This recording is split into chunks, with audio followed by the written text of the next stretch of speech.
Familiar ka ba sa term na food horror? Hindi ko alam kung officially merong ganitong klase ng horror, pero ito yung tawag ko sa mga klase ng horror na merong food na involved.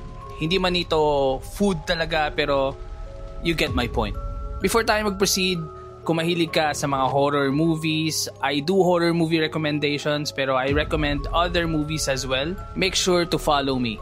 Okay, game. Yung i-recommend ko sa inyo ngayon ay isang 2022 film. Bida dito si Daisy Edgar Jones as si Sebastian Stan, nakilala sa MCU as Bucky Barnes. Ang title ng film na to ay Fresh. Tungkol ito sa isang babae na si Noah at naghahanap siya ng pwedeng maging better half niya at recently, hindi siya natutuwa sa mga nakadate niya. Eventually, nagkaroon sila ng meet cute ni Sebastian Stan na dito sa film na to, ang pangalan ay Steve. Nagkita sila sa isang grocery and nagkamabutihan sila. They went out on several dates and then ayun, naging sila. Niyaya ni Steve si Noah na bumisita sa cabin niya somewhere na medyo remote. Pagdating nila dun sa cabin, nalaman na ni Noah kung ano talaga yung pakay ni Steve.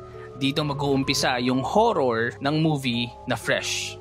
Oo, dun mag-uumpisa dahil around 33 minutes ng film, dun lang pinakita yung title card ng movie. Nagustuhan ko tong film na to dahil akala mo para siyang rom-com sa umpisa and then biglang ibabagsak sa'yo yung mga horror elements ng film. Trigger warning dahil medyo gory yung ibang scenes dito. Napanood mo na ba yung Fresh? Kung oo, anong masasabi nyo? Let me know in the comment section below.